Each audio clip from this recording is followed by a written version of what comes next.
अस्सलामुअलैकुम जी, क्या हाल है आप सब लोग के। 2 दिन के अंदर क्रिकेट के अंदर बहुत कुछ हो गया है। और सबसे पहले कि एक तो एहसान उल्लाह की इंजरी, दूसरा back to back centuries Williamson, Rohit Sharma और रविंद्र जडेजा, और फ़खर जमान ने जो हारिस रऊफ़ और शाहीन शाफरी का हाल किया नेट्स के अंदर, वो उस पर भी हम थोड़ी सी बात करेंगे। आप लोगों ने वीडियो देखी होगी, I think sports park TV वालों ने अपलोड की थी वो वीडियो, जिसमें फ़खर जमान ने उनको जो है छक्के मारे थे। खैर, अभी मैं पहले से स्टार्ट करूँगा कि एहसान उल्लाह की इंजरी। देखिए, मैंने यहीं पे बैठ के कहा था, बिकॉज अब जो रिपोर्ट्स का कहना ये था कि एहसान उल्लाह की इंजरी ऐसी है कि वो यहाँ पे उसका इलाज बहुत मुश्किल है, वहाँ पे उनका इलाज बाहर होना था, बट सेम पीसीबी ने उनको बाहर नहीं भेजा, उनका इलाज यहीं किया गया। फिर उन्होंने जब नेट पे बॉलिंग करना शुरू की तो उन्होंने, शायद सुनने में रिपोर्ट्स का ये कहना है कि उन्होंने एक बॉल जान से कर दिया बहुत ज़्यादा, जिसकी वजह से उनकी इंजरी दोबारा रिस्टोर हो गई है। और अब सुनने में ये आ रहा है कि वो पीएसएल से रूल आउट हो गए। मुल्तान सुल्तान्स की टीम में रहेंगे, बट अब वो रूल आउट है पीएसएल से because of his injury again. मतलब उनका करियर शुरू होने से पहले ही ख़त्म हो रहा है।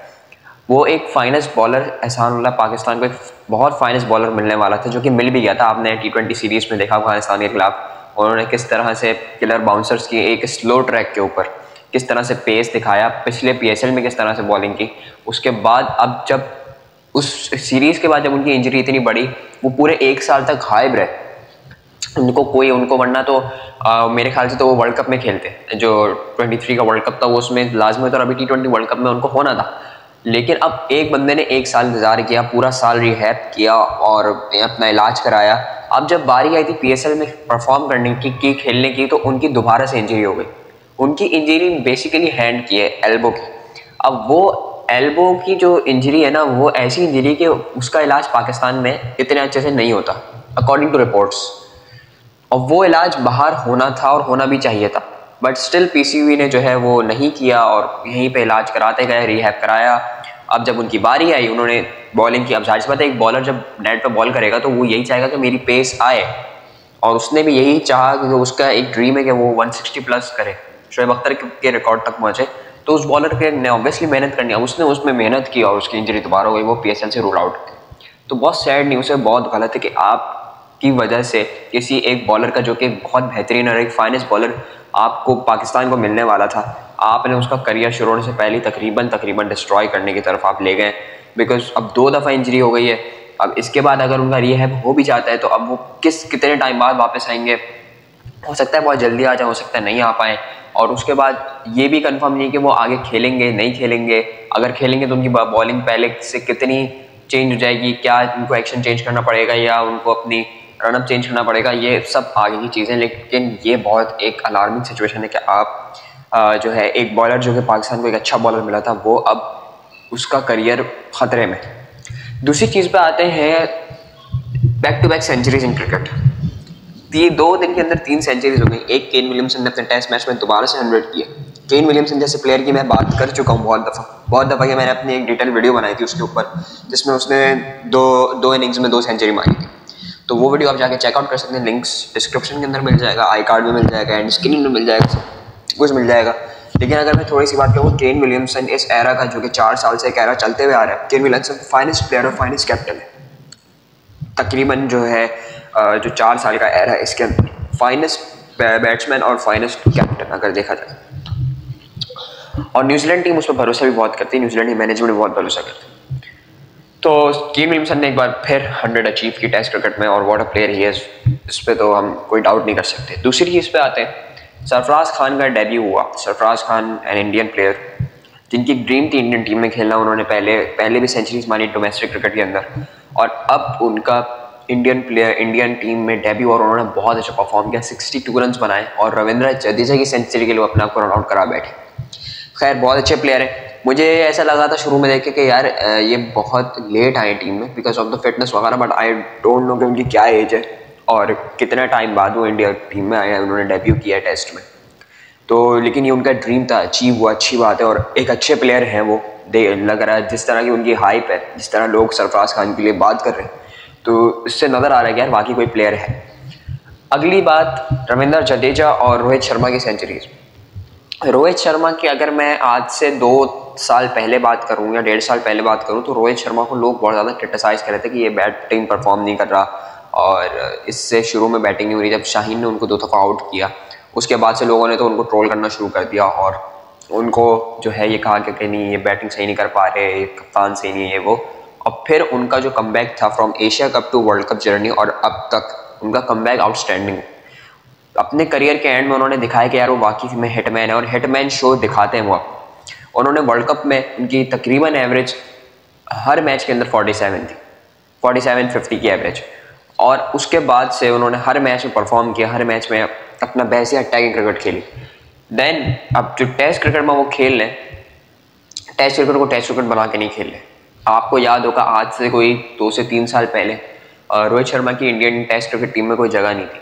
और जहाँ पे मुझे ऐसा लगता था कि रोहित शर्मा को टीम में होना चाहिए, क्योंकि एक बैलेंस प्लेयर है वो। रोहित शर्मा जो है वो एक मतलब स्ट्रोक्स भी अच्छी खेलता है और वो लॉफ्टेड शॉट भी बहुत अच्छे खेलता है। और अब एज वो कैप्टन खेल रहे हैं टेस्ट के अंदर और देखें वो कैसा खेल रहे हैं, बहुत अच्छा परफॉर्म कर रहे हैं। अब जाहिर सी बात है अपनी कंडीशंस में खेल रहे हैं तो ये कोई वो नहीं कि अगर अपनी कंडीशंस में खेल रहे हैं तो परफॉर्म कर रहे हैं, ऐसी बात नहीं है। अपनी कंडीशंस में बंदा फेल हो जाता है और जब जिमी एंडरसन जैसा बॉलर जब इंग्लैंड में हो तो फिर तो मसले होते हैं।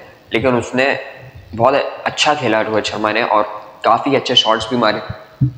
टेस्ट क्रिकेट को एक T20 और जो है वनडे की तरह लेके चले वो, ये नहीं कि बहुत ज़्यादा उन्होंने जो डिफेंसिव खेला और प्रॉपर खेला, मतलब जहाँ डिफेंस की ज़रूरत थी वहाँ डिफेंस किया, जहाँ अटैक की ज़रूरत थी वहाँ अटैक किया और प्रॉपर 100 की। और देखा जाए तो रविंद्र जडेजा ने बहुत अच्छी इनिंग्स खेली, उन्होंने भी प्रॉपर उसी तरह से जिस तरह से रोहित शर्मा खेले तो उसी तरह से वो खेले और काफ़ी अच्छी as an allrounder test cricket के अंदर उसने बहुत अच्छी सेंचुरी बनाई। और देखा जाए तो इंडिया की टीम ने जो है ना टेस्ट क्रिकेट को बेसबॉल क्रिकेट बनाया है और बेसबॉल की तरह खेलने, जैसे कि जायसवाल के लिए बड़ा मशहूर होता है कि जायसवाल इस तरह की क्रिकेट खेला जैसे कि बेसबॉल चल रही है कि मतलब बस देखो और मारो, अटैक करते जाओ। तो इंडिया ने वाकई ये ट्रेंड सेट किया है बेसबॉल क्रिकेट का टेस्ट क्रिकेट के अंदर और टेस्ट क्रिकेट को चेंज करिए। जैसे कि पहले क्रिस गेल और AB डिविलियर्स ने टेस्ट क्रिकेट की एक जो ट्रेंड को चेंज किया था कि रोक रोक के खेलना, उन्होंने आके उसमें दिखाया गया अटैकिंग क्रिकेट, फिर वो थोड़ी सी चेंज हुई, फिर बैलेंस हुई। अब इंडिया की टीम जो है वो उस ट्रेंड को वापस लेकर चली है, तो एक अच्छी अचीवमेंट है इंडिया के लिए। तीसरी चीज़ पे बात करते हैं कि फ़खर ज़मान जैसा प्लेयर जिस फॉर्म में अब आया है ना, और आगे उम्मीद है कि वो आगे 1-2 साल पाकिस्तान के लिए और खेले, बिकॉज उसकी एशिया कप तक फॉर्म ऑफ थी, नीदरलैंड्स के मैच तक फॉर्म ऑफ थी और उसको वहाँ से 5 मैच में या 4 मैच में हमने रेस्ट कराया, फिर आप बांग्लादेश के मैच में ले गया और उसने फिर परफॉर्म किया, फिर न्यूजीलैंड के मैच में परफॉर्म किया और उसके बाद से उसने जो भी T20 खेला उसमें अटैकिंग क्रिकेट खेली। चाहे आप उस बंदे को कोई भी नंबर दे दो, चाहे वो ओपनिंग करे, चाहे वो नंबर 2 खेले, नंबर 1 खेले, 1 डाउन खेले, 2 डाउन खेले, वो बंदा परफॉर्म करके दे रहा है, वो रुक नहीं रहा। उसने हर जगह, अभी आपने न्यूजीलैंड की सीरीज में देखा कि वो नंबर 2 पे 2nd डाउन खेले, 2nd डाउन में भी उनकी कोई परफॉर्मेंस ऐसी फ्लॉप नहीं हुई, उन्होंने अटैकिंग क्रिकेट दिखाई अपनी, दिखाया कि वो फ़खर ज़मान है, वो न्यूजीलैंड के लिए नाइटमेयर है, वो क्यों है।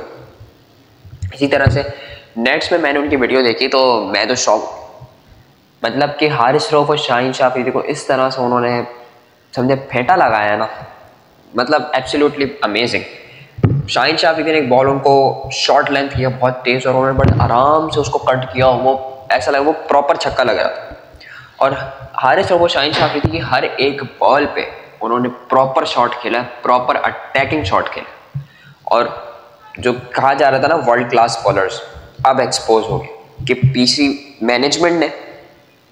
पीसीबी की मैनेजमेंट ने और शाहीन और हारिस ने खुद को तबाह कर दिया। इसमें दोनों का कसूर है। मैनेजमेंट खिलाती गई, आप खेलते गए, आपका करियर खतरे में पहुंचता रहा। शाहीन शाह अफरीदी को तो बिल्कुल ही उनकी पेस भी गिरी, रनअप भी ख़राब हुआ, हारिस रऊफ की थोड़ी बहुत पेस गिरी, लाइन लेंथ ख़राब हो गई है। तो ये बड़ी एक बुरी सिचुएशन है कि पाकिस्तान के वो बॉलर्स जो कि जिनको वर्ल्ड क्लास बॉलर्स बोला जा रहा था, जो कि नहीं बोलना चाहिए था लेकिन चले बोला जा रहा था क्योंकि ऐसी बॉलिंग चल रही T20 क्रिकेट के अंदर, अब वो T20 क्रिकेट में भी वो बॉलिंग नज़र नहीं आ रही। क्यों? क्योंकि आप उनको घिसते गए, अब ये सिचुएशन आ गई कि वो इस सिचुएशन में आके फंस गए। जस्ट लाइक नसीम शाह, आप घिसते गए, एक बंदे को चोट लगी इंजरी पे, आप उसको घिसते गए, एक टाइम आया कि वो पूरी तरह इंजर्ड हो गया और फिर वो वर्ल्ड कप से भी बाहर हो गया। मतलब एक यंगस्टर जो कि 16 साल की उम्र से क्रिकेट में डेब्यू करता है और फिर अपनी उस एज को पहुंचता है जब उसको वर्ल्ड कप खेलना था 4 साल 3.5 साल के बाद, तो वो वर्ल्ड कप से बाहर हो जाता है। अब वो 4 साल और वेट करे वर्ल्ड कप में खेलने के लिए। अब उसको ये भी नहीं पता कि उसका करियर कितना लॉन्ग है, क्योंकि ऑब्वियसली फास्ट बॉलर्स का करियर जो है वो नहीं कह सकते कि कितना आगे जाएगा। तो इसी तरह से अब फ़खर ज़मान की अगर बात की जाए, फ़खर ज़मान ने वाकई आउट क्लास कर दिया दोनों को। जिस तरह से शॉट्स मारी हैं इतनी पेस पे, तो वो जॉय टू वॉच। तो यही बस है कि इन दोनों बॉलर्स को अपनी प्रॉपर रिहैब करनी पड़ेगी, प्रॉपर अपने आप को दोबारा से फिट करना पड़ेगा और प्रॉपर जो है अपने आप को रेस्ट देना पड़ेगा। आप चाहो तो आप PSL के मैचेस छोड़ सकते हो, किसी ने मना नहीं किया। कप्तान कोई और भी बन सकता है, पाकिस्तान में भी कप्तान थोड़ी टाइम के लिए कोई और बन सकता है। शाहीन आराम कर सकते हैं, हारिस रऊफ आराम कर सकते हैं, तो ज़रूरी नहीं है कि वो हर मैच में खेलें। तो अपना प्रॉपर रेस्ट बहुत इंपॉर्टेंट है। उसके बाद से अपने आप को लेके चलना, अपने ऊपर काम करना। शाहीन अगर अपने आप को खुद कंपेयर करें ना, मुझे लग नहीं रहा कि वो अपने आप को कंपेयर कर रहे हैं। उनका रनअप जो पहले था, जो कि 2022 तक था 2022 में, वो एक साल भी क्या, आप समझे तकरीबन 6 से 7 महीने के अंदर अंदर वो रनअप इतना ख़राब हो गया कि वो बॉल देख के ही नहीं करा रहे। उनका रनअप इतना अजीब सा हो गया। जो आपके बॉलर्स अर्ली ऑन विकेट्स लेते थे, अब वो लास्ट में विकेट्स लेते हैं जब पाकिस्तान की पूरी बॉलिंग डिस्ट्रॉय हो चुकी होती है बैट्समैनों के हाथों। तो लास्ट में विकेट्स ले तो लेते कि अच्छा है, जो रन और पड़ जाने थे वो सेव हो गए, लेकिन आपने जो रन शुरू में दी थी उसके लिए आपके बैट्समैनों के लिए इतना प्रेशर हो गया कि इतना टारगेट सेट हो गया, वो कहाँ से बनाएंगे। और T20 क्रिकेट ना फ्यूचर में जाके और ज़्यादा फास्ट हो जाएगी। आपने देख लिया ऑस्ट्रेलियन पिचेस पे 242 रन लग रहे हैं T20 के अंदर, और वेस्ट इंडीज़ जैसी टीम जो है वो 242 रन लगा रही है। अब वो इतनी अच्छी टीम बन गई। मतलब ऐसी अटैकिंग क्रिकेट चली T20 में। क्रिकेट के फ्यूचर के ऊपर मुझे अलग से दोबारा से एक वीडियो बनानी है, तो उस पर हम अलग से बात करेंगे कि क्रिकेट का आगे फ्यूचर क्या होना है, क्रिकेट कितनी तेज़ हो जानी आगे जाके। लेकिन ये अभी से मैं बता रहा हूँ कि T20 क्रिकेट और फास्ट हो जानी आगे जाके, जो कि नज़र आ रहा है, साइंस नज़र आ रहा है कि 242 रन करें। और अभी हमें नहीं पता कि T20 वर्ल्ड कप में क्या कंडीशंस हैं USA के अंदर और वेस्ट इंडीज़ के अंदर। वेस्ट इंडीज़ की सिचुएशन का फिर भी कुछ अंदाज़ा होगा, लेकिन USA की हो सकता है सिचुएशन का अंदाज़ा ना हो कि हमें कितने रन का फेस करना पड़ेगा, हमारे बैट्समैनों को कितना तैयार रहना पड़ेगा, हमारे बॉलर्स को कितना कड़क होना पड़ेगा कि वो 200 से नीचे गेम को रोक सकें। 120 बॉल्स में 242 रन लगना एक बहुत समझे बॉलर्स के लिए नाइटमेयर है। और वाकई में अब पिचेस ऐसी कर दी गई हैं कि बॉलर्स के लिए वो पिचेस मैयत हो गई। पहले बैट्समैनों के लिए खतरा होता था कि जब बॉलर पिच पे बॉल फेंक रहे होते तो बॉल इधर उधर निकलता था, बाउंस होता था, बैट आ जाता। लेकिन अब बॉलर्स के लिए वो ख़राब कर दिया। आपको बैलेंस पिचेस बनानी चाहिए, ऐसे नहीं कि एक बिल्कुल बैटिंग को फेवर करे, एक बिल्कुल जो है वो बॉलिंग को फेवर करे। बैलेंस पिच होनी चाहिए कि एक सिचुएशन में बॉलिंग को फेवर करे, दूसरे सिचुएशन में बैटिंग को फेवर करे, ताकि एक बैलेंस नज़र आए कि एक अच्छा मैच देखने को मिले। तो और कल से PSL शुरू है, थोड़ी सी बात इस पर भी कर देता हूँ। बहुत ज़्यादा हाइप अभी भी है लोगों के अंदर यार PSL आ रहा है, और इस बार PSL को अच्छे से रिप्रेजेंट किया जा रहा है। बट कुछ मिस्टेक्स अभी भी PCB कर रहे हैं कि जैसे फोटोग्राफी वाली पे लोगों ने बहुत ज़्यादा बात की कि यार आपने पिक्चर सही नहीं ली, आपका जो एंथम आया, एंथम में से वाली सफ़र की वजह से जो है सॉन्ग फिर भी थोड़ा बहुत लोग रिकॉग्नाइज़ कर रहे हैं, वरना उसमें भी कुछ लोगों को मसला हो रहा है। और ये है कि थोड़ा सा जो है, लेकिन इस बार ये है कि एडवर्टाइजमेंट्स बहुत अच्छी की आपने, अप्रिशिएट भी करना चाहिए जो अच्छा किया आपने। जो है इस बार हाइप बहुत अच्छी क्रिएट की PSL की शुरू से लेकर अभी तक। ठीक है, प्लेयर्स क्यों नहीं आ रहे ये तो बहुत ज़्यादा फोकस करने की बात है। 9 साल हो गए आपकी लीग को, और ये 9वां साल आप अपनी लीग को लेके जा रहे हैं। तो अब भी प्लेयर्स अगर जो है की प्लेयर्स अभी भी नहीं आ रहे, ट्रेंट बोल्ट वगैरह, मिचेल स्टार्क वगैरह, तो क्यों नहीं आ रहे ये आपको देखना पड़ेगा, आपको फिर अपना बजट बढ़ाना पड़ेगा। सो यही है कि बस PSL जो है, अब हाइप इतनी ज़्यादा थी, और मेरी तो खैर बहुत ज़्यादा हाइप थी इस PSL के लिए हमेशा हाइप तब से ज़्यादा बढ़ गई जब PSL में थ्रिलर मैचेस होने लगे, वरना पहले जब नहीं होते थे तो इतनी हाइप नहीं होती थी। इस बार जो हाइप थी वो बहुत ज़्यादा थी कोयटा ग्लैडिएटर्स के लिए मेरी, but because of Sarfaraz remove from captaincy मेरी हाइप बहुत ज़्यादा कम हो गई है अब कोयटा ग्लैडिएटर्स के लिए। Now I am supporting Peshawar Zalmi and Quetta Gladiators both, और देखते हैं कि कौन अच्छा खेलता है, कौन अच्छा नहीं खेलता। अगर मेरी प्रेडिक्शन की जाए तो हाँ, प्रेडिक्शन से याद आया, अभी जैसे कि मैं फाइनल की प्रेडिक्शन तो नहीं दे सकता या कौन जीतेगा उसकी प्रेडिक्शन नहीं दे सकता, because all teams are balanced and eager to perform. सारी टीमें अच्छी हैं, सबका कॉम्बिनेशन अच्छा है, कोई भी टीम ये नहीं कह सकते बुरी है। हाँ, कराची किंग्स का मुझे थोड़ा सा लगता है कि अच्छी टीम है, और शान मसूद एज कैप्टन खेल रहे हैं तो अच्छी टीम है, बट थोड़ा सा कुछ मिसिंग्स नज़र आ रही है। हम देखते हैं वो मिसिंग्स बाकी हमें लग रही हैं, ग्राउंड में बाकी नज़र आती है नहीं आती, कराची किंग्स कैसा परफॉर्म करती है।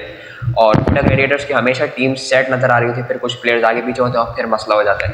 तो यही सब है। और अगर कल की मैच की प्रेडिक्शन दूँ, कल मैच है लाहौर कलंदर्स और इस्लामाबाद यूनाइटेड का, सो मेरे हिसाब से लाहौर का होम ग्राउंड है तो Lahore is an advantage, but मुझे ऐसा भी लगता है बिकॉज इस्लामाबाद यूनाइटेड के पास 3 अच्छे बॉलर्स हैं, 3 नहीं बल्कि 4 हैं, टाइमल मिल्स भी हैं, तो वो नसीम शाह और उबैद शाह के साथ तो जाएंगे। हुनैन शाह का नहीं पता कि वो खेले नहीं खेले, टाइमल मिल्स भी कल खेलने होंगे, एलेक्स हेल्स खेलने होंगे, तो अच्छा मैच देखने को मिल सकता है। बट मुझे ऐसा लगता है because of the Lahore home ground, Lahore favour, Lahore gonna win the match, और जो बैटिंग पहले करेगा उसको ज़्यादा फेवर होगा आई थिंक। अब ये तो मुझे ही नहीं पता क्योंकि मैंने पिच कंडीशन नहीं देखी, बट लाहौर की पिच कंडीशन यही बताती है कि अगर बैट पहले करो तो मैच जीत के आ जाओ। तो अब ये देखना पड़ेगा कि कल क्या पिच कंडीशन होती है, उस हिसाब से फिर हमें अगली प्रेडिक्शंस पे हम जाएंगे। और अगर आप लोग भी अपनी प्रेडिक्शंस का इजहार करना चाहते हैं तो कमेंट सेक्शन खुला हुआ है, जाके जो है अपनी प्रेडिक्शंस का इजहार करें, अपनी राय का भी जो है इजहार करें। तो यही थी मेरी आज की वीडियो। अपना बहुत सारा ख्याल रखेंगे, इंशाल्लाह मिलते हैं किसी और अगली क्रिकेट की वीडियो के अंदर। तो अल्लाह हाफिज़।